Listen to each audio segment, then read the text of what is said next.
Kelith stood on the observation deck of Ecliptica*.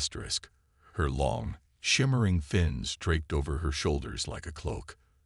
The station's transparent walls revealed a breathtaking view of Zerith 7 below, a glittering jewel suspended in the void of space. But Kelith wasn't there to admire the scenery. Her sharp green eyes scanned the room, taking note of every detail as ambassadors from dozens of species gathered for negotiations. She hated this place already. Humans were everywhere, loud, clumsy, and oblivious to the delicate balance that held interstellar diplomacy together. They laughed too loudly, touched things they shouldn't, and carried an arrogance that made Kelith's skin prickle. She had seen what humanity was capable of during their reckless expansion across the galaxy. Entire ecosystems destroyed, species driven to extinction. And now, here they were again, playing at being civilized while hiding knives behind their backs. Captain Elias Drake announced a smooth robotic voice over the intercom. "Please report to Conference Room Alpha." Kelith turned just in time to see him enter the room. Tall for a human, with dark hair that seemed perpetually windswept and piercing blue eyes, Elias commanded attention without even trying. He wore his uniform casually, as if mocking its importance. When his gaze landed on her, he smirked. "Well, well," he said, sauntering closer. "If it isn't Ambassador Kelith, or should I call you Ice Queen?" Her lips pressed into a thin line. "You may call me Ambassador. Suit yourself." He leaned against the railing beside her, ignoring the subtle shift in her posture meant to signal discomfort. "I hear you're not exactly fond of humans. And yet here we are," she replied coolly, refusing to meet his gaze. "Working together because your people can't seem to stop causing problems." Elias chuckled, unfazed by her icy tone. "Fair enough.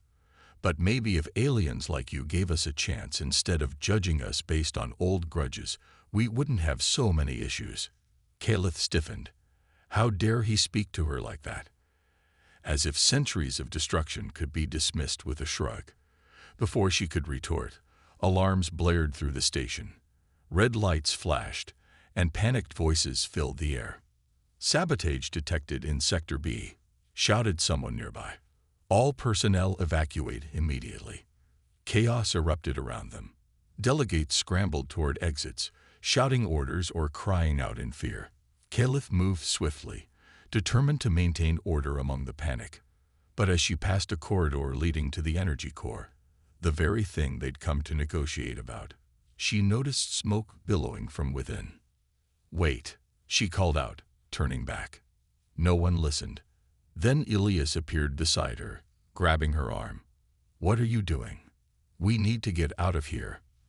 "There's something wrong with the core," she snapped, pulling free. "If it destabilizes, the entire station will collapse." He hesitated, then cursed under his breath. "Fine. Let's go." Together, they rushed into the smoky passage. Heat radiated from the core chamber, and sparks flew from damaged machinery. Kelith spotted the source of the problem, a ruptured coolant line leaking toxic gas.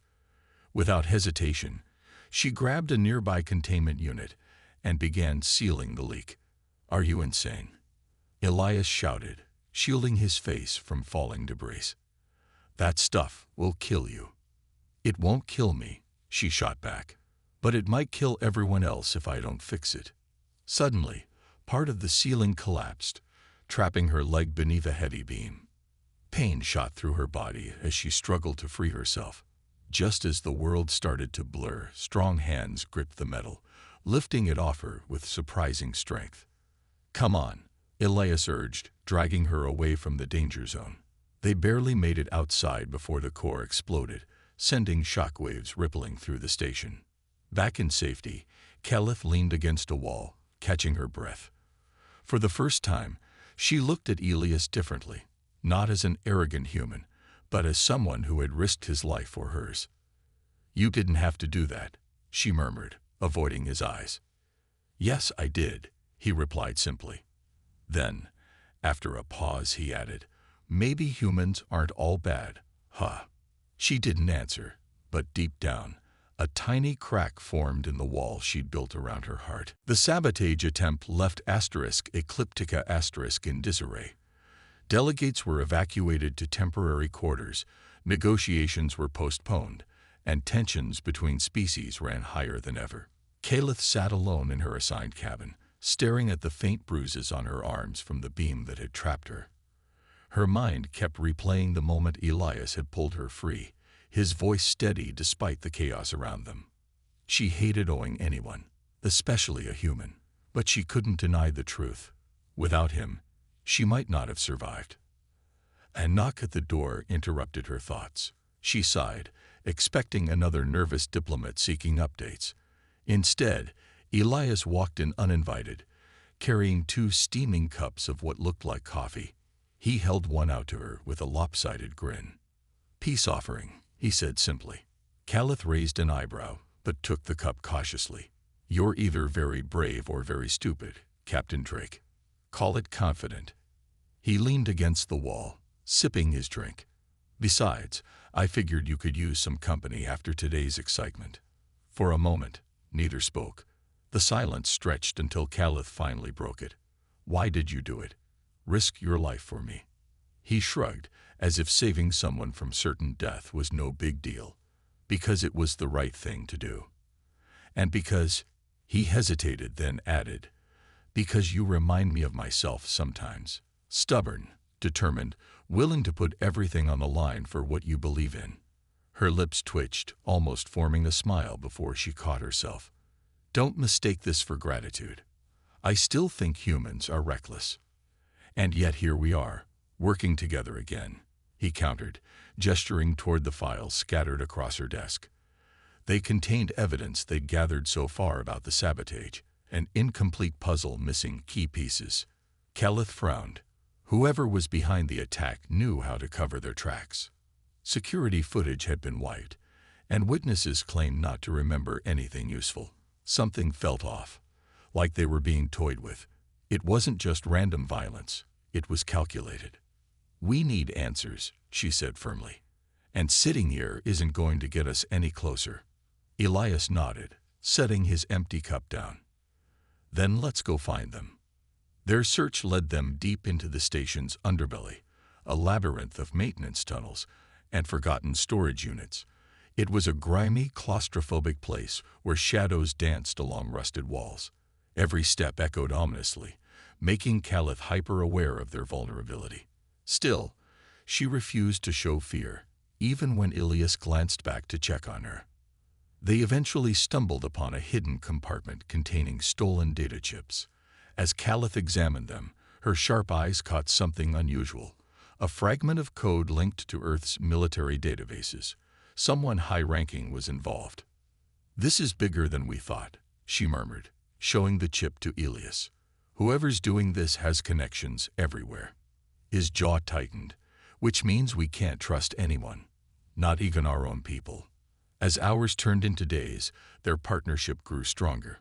They worked seamlessly, anticipating each other's moves during dangerous encounters with hostile mercenaries hired to retrieve the stolen chips. In quieter moments, they shared stories. Elias spoke of his childhood dreams of exploring the stars, while Calith opened up about losing her homeworld to human exploitation. One evening, after narrowly escaping capture, they found refuge in an abandoned cargo bay. Exhausted, they sat side by side, gazing through a cracked viewport at the swirling colors of a nearby nebula. "You know," Elias said softly, breaking the silence, "you're not as cold as you pretend to be." Calith stiffened but didn't pull away when he gently brushed a strand of hair from her face. For the first time, she allowed herself to imagine a world where alliances weren't defined by species, but by something deeper. And though she wouldn't admit it aloud, the thought terrified her. The stolen data chips led Calith and Elias to a black market hub hidden within the rings of a gas giant. The station, nicknamed *Iron Veil*, was a lawless labyrinth of shadowy corridors, dimly lit bars, and merchants selling everything from illegal weapons to classified intel. It was dangerous territory, but their only lead in uncovering who orchestrated the sabotage. To blend in, they posed as smugglers, a task that came naturally to Elias but felt foreign to Calith. She adjusted her hooded cloak, ensuring her shimmering fins were concealed beneath layers of fabric.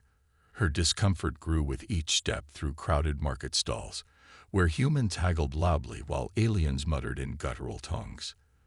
The air smelled of oil, smoke, and desperation. "This place gives me a headache," Calith muttered under her breath, keeping close to Elias as they navigated the chaos. "Relax," he whispered back, flashing her a reassuring grin. "Just stay sharp and follow my lead." Their target was a notorious information broker known only as Phelan, an insectoid alien rumored to know everything about everyone. Finding him wouldn't be easy. The station's layout changed constantly, designed to confuse intruders. After hours of searching, they finally located his lair deep within the station, a cramped chamber filled with glowing screens and buzzing machinery. Phelan greeted them with a raspy voice, his multiple eyes scanning them suspiciously. "What do you want?" he demanded, clicking his mandibles. "We need names," Elias replied firmly, sliding a small pouch of credits across the table. "Whoever's behind the sabotage on *Ecliptica*. Phelan chuckled, a sound like grinding metal. Dangerous questions for such fragile creatures. Despite his warnings, he accepted the bribe and handed over a fragment of encrypted data. Good luck staying alive long enough to use it. As they left the chamber, Calith couldn't shake the feeling they were being watched. Sure enough, moments later, armed mercenaries ambushed them in a narrow alleyway. Blaster fire erupted around them, forcing them to take cover behind crates. "Stay low," Elias shouted, returning fire with precision shots. Calith crouched beside him, clutching a stolen pistol she'd reluctantly agreed to carry. Though unused to combat, her instincts kicked in, and she managed to disable one attacker with a well-aimed shot. When the attackers finally retreated, both Calith and Elias were breathing heavily, adrenaline still coursing through their veins. They stumbled into an abandoned supply room to regroup, locking the door behind them. "You're full of surprises," Elias said, smirking despite the tension. "Didn't think you had it in you." Calith glared at him, though there was no real anger in her expression. "Don't patronize me, human." He raised his hands in mock surrender, laughing softly. But the laughter faded as their eyes met, the heat of the moment lingering between them. For days, they'd been pushed to their limits, fighting side by side, relying on each other for survival. Now, trapped alone in this tiny room, the barriers between them began to crumble. Before either could speak, Elias closed the distance between them, his hand gently cupping her face. Calith froze, torn between pulling away and leaning closer. Then, without thinking, she kissed him. It started as a tentative touch, but quickly deepened into something raw and undeniable. All the frustration, fear, and pent-up emotions poured out in that single act. When they finally broke apart, Calith looked away, guilt washing over her. "This shouldn't have happened," she whispered, her voice trembling. "Maybe not," Elias admitted, brushing a strand of hair from her face. "But I'm not sorry it did." For the first time, Calith didn't argue. Instead, she let herself imagine what it might feel like to trust someone again, even if that someone was a human. The stolen data from Phelan revealed more than Calith and Elias had anticipated. Hidden within the encrypted files was a trail of communications linking the sabotage on *Ecliptica* to a high-ranking official in Calith's own government, a Larithian ambassador named Vorthin. The implications were staggering. Someone within her trusted circle was orchestrating chaos, using Earth as a scapegoat to destabilize interstellar peace. Calith stared at the holographic display, her hands trembling with rage. "This can't be real," she whispered, though deep down, she knew it was true. Her people were not above manipulation if it served their interests. She thought of all the times Vorthin had urged her to distrust humanity, feeding her paranoia about their destructive tendencies. Had he been grooming her for this moment? Elias placed a reassuring hand on her shoulder. "We'll figure this out together," he said firmly. But Caliph shook him off, pacing the cramped quarters of their stolen ship. "No," she snapped, her voice sharp with frustration. "You don't understand. If I expose this, it won't just destroy Vorthen, it will shatter trust in my entire species. They'll call me a traitor. And if you don't," Elias countered, his tone unyielding, "they'll keep playing both sides against each other until there's nothing left to save. Is that what you want?" She didn't answer, but the weight of his words settled heavily on her shoulders. For years, she'd clung to her hatred of humans, believing it justified by history. Now, faced with betrayal from one of her own, she felt the foundations of her worldview crumbling. Their argument was interrupted by an urgent alert, a message flagged as originating from Lyrithian Command. It contained orders for Caliph to return home immediately, citing evidence that implicated her in the sabotage on *Ecliptica*. Someone had leaked falsified intel, framing her as the saboteur. "They're turning us into fugitives," Caliph muttered, her voice hollow. "Vorthen must have known we were close to uncovering the truth." Elias clenched his fists, his jaw tight. "Then we fight back. We gather proof and expose them before they silence us." With no time to waste, they plotted their next move. Using the ship's cloaking technology, they infiltrated a secure transmission relay near the edge of Lyrithian space. There, they intercepted classified messages confirming Vorthen's involvement, not only in the sabotage, but also in covert operations aimed at reigniting conflict between humans and aliens. The documents painted a chilling picture of calculated provocation designed to justify war. As they reviewed the evidence, Caliph felt a surge of shame. How many times had she unknowingly parroted Vorthen's rhetoric, reinforcing anti-human sentiment? She realized now that her blind loyalty had made her complicit in his schemes. "We need to get this information to someone who can stop him," she said quietly, her resolve hardening. "Someone neutral." Elias nodded. "The summit on Zerith 7 is still happening next week. If we can present this during the meeting, we might stand a chance."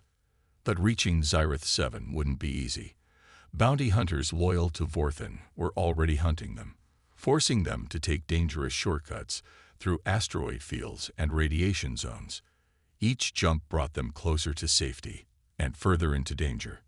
One night, as they rested briefly aboard the ship, Caliph sat alone in the cockpit, staring at the stars. Elias joined her after a while, leaning against the doorway. "You okay?" he asked softly. She hesitated, then shook her head. "I feel like everything I believed in has been a lie. My people, my mission, even myself." He stepped closer, placing a comforting hand on her arm. "It's not too late to change things. You've got the strength to do what's right, even when it hurts." For the first time since discovering the betrayal, Caliph allowed herself to cry, not out of weakness, but out of determination.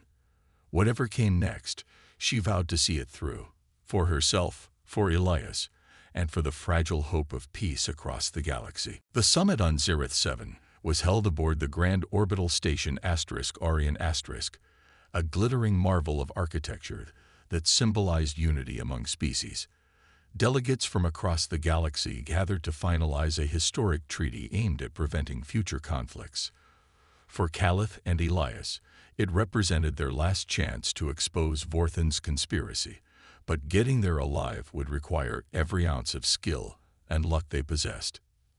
As their cloaked ship approached Orion *, bounty hunters loyal to Vorthen closed in, launching relentless attacks. Blaster fire lit up the darkness as Caliph piloted the vessel through narrow gaps between asteroids, her hand steady despite the chaos. Elias manned the weapons console, firing back with precision while shouting coordinates. "We're almost there," Caliph yelled over the alarms, blaring inside the cockpit. Just then, a direct hit rocked the ship, sending sparks flying and knocking out half their systems. Smoke filled the air as warning lights flashed red. "Shields are down to 20%, Elias shouted, his voice tense. "We need to make a move now." Caliph gritted her teeth, pushing the damaged ship into a daring dive toward Orion *. At the last second, she activated the emergency docking sequence, slamming them into one of the station's outer ports.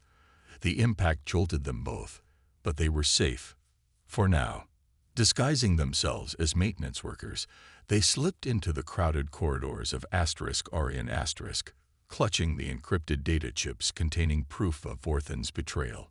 Every step felt like walking a tightrope. Any misstep could mean capture or death. Security drones patrolled the halls, scanning for intruders, but Keleth's quick thinking kept them hidden.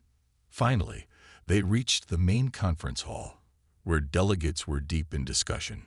Spotting Vorthan seated among the Larithian representatives, Keleth's blood boiled. He looked calm, confident, like someone who believed victory was already his, but she wouldn't let him win. Taking a deep breath, she stepped forward, removing her hood to reveal her identity. Gasps rippled through the room as all eyes turned to her. Vorthan's expression shifted from shock to fury. "Keleth," he growled, rising from his seat. "You dare show your face here after what you've done?"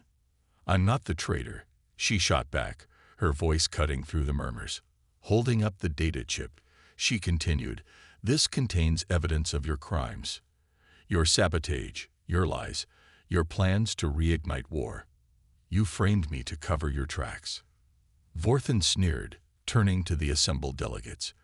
"Do not listen to her. She is desperate, trying to save herself by spreading falsehoods." Before anyone could react, Elias strode forward, activating the holographic display linked to the data chip.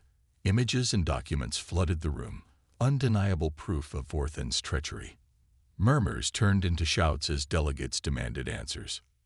"You manipulated us all," Keleth said, her voice shaking with emotion. "You used fear and hatred to divide us, playing species against each other for power. I won't let you destroy everything we've worked for."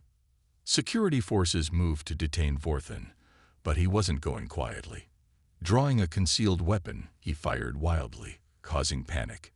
In the chaos, Keleth shielded a nearby human delegate from a stray blast, taking the hit herself. Pain seared through her side as she collapsed to the floor. Elias rushed to her side, cradling her head in his hands. "Stay with me," he pleaded, pressing his jacket against her wound to stop the bleeding. Through blurry vision, Keleth saw Vorthan being dragged away, his mask of authority shattered. Cheers erupted around them as delegates realized the truth, united by outrage at the betrayal. "I did it," Keleth whispered weakly, a faint smile tugging at her lips. "Yes, you did," Elias replied, tears in his eyes. "And I'm not letting you go. Not now. Not ever." Medics arrived moments later, stabilizing her condition. As they carried her away, Keleth caught glimpses of humans and aliens standing together, speaking animatedly about rebuilding trust. Despite the pain, she felt a flicker of hope, a fragile yet powerful light amidst the stars. Weeks passed after the summit on Orion *, and Keleth returned to Larithia as both a hero and a pariah. The exposure of Vorthan's conspiracy had sparked outrage across the galaxy, leading to widespread reforms within her government. Yet, for all the accolades she received, whispers of scandal followed her everywhere. Rumors swirled about her involvement with Elias, painting their partnership as reckless and inappropriate. Some even accused her of betraying her people by allying herself with a human. But none of that mattered when she began noticing changes in her body. At first, it was subtle. Fatigue that lingered no matter how much rest she got, sudden bouts of nausea during diplomatic meetings, and an unexplainable sensitivity to light. Her trusted healer, Naira, ran tests discreetly, knowing the potential fallout if word spread prematurely. When the results came back, Naira's expression said it all. "You're pregnant," she announced softly, placing a comforting hand on Keleth's shoulder. Keleth stared at the medical report, her mind racing. Pregnancy between species was rare and fraught with complications. Biologically, humans and Larithians were vastly different, making conception nearly impossible, and carrying such a child to term even more dangerous. Yet here she was, facing a reality she hadn't anticipated. "What are my options?" Caliph asked, her voice barely above a whisper. Naira hesitated before answering. "There are procedures available, but—" She trailed off, letting Caliph finish the thought herself. Termination. It would be safer, simpler, and far less controversial. But as Caliph placed a trembling hand over her abdomen, she felt something stir deep within her, a spark of life that defied logic and biology. This wasn't just any child. It was hers and Elias's, a symbol of everything they'd fought for. "I can't," she said finally, her voice firm despite the storm of emotions inside her. "I won't." News of her pregnancy spread quickly. Whether through leaks or deliberate sabotage remained unclear. Public opinion turned against her almost overnight. Family members pleaded with her to reconsider, warning her of the risks, not just to her health, but to her reputation and legacy. Even some allies questioned whether her decision was selfish, putting personal feelings ahead of duty. Meanwhile, Elias wrestled with his own emotions. When he learned of Caliph's condition, he traveled immediately to Larithia, determined to support her. But standing outside her home, he hesitated. Was he doing the right thing? By staying, he risked dragging her further into controversy. By leaving, he feared abandoning her when she needed him most. Caliph found him pacing nervously near the entrance, his hands shoved into his pockets. For a moment, they simply looked at each other, neither speaking. "You don't have to stay," she said finally, breaking the silence. "This isn't your responsibility." Elias stepped closer, his blue eyes filled with determination. "It is my responsibility, and even if it wasn't, I'm not going anywhere. Not unless you tell me to leave." Relief washed over her, and she reached out, taking his hand. "Then don't." Together, they faced the challenges head-on. Medical teams worked tirelessly to ensure the pregnancy progressed safely, developing hybrid treatments tailored to her unique physiology. Support came unexpectedly from unlikely places. Human diplomats offered resources, while sympathetic Larithians rallied around Caliph, seeing her child as a beacon of hope for interspecies unity. Still, the road ahead was fraught with uncertainty.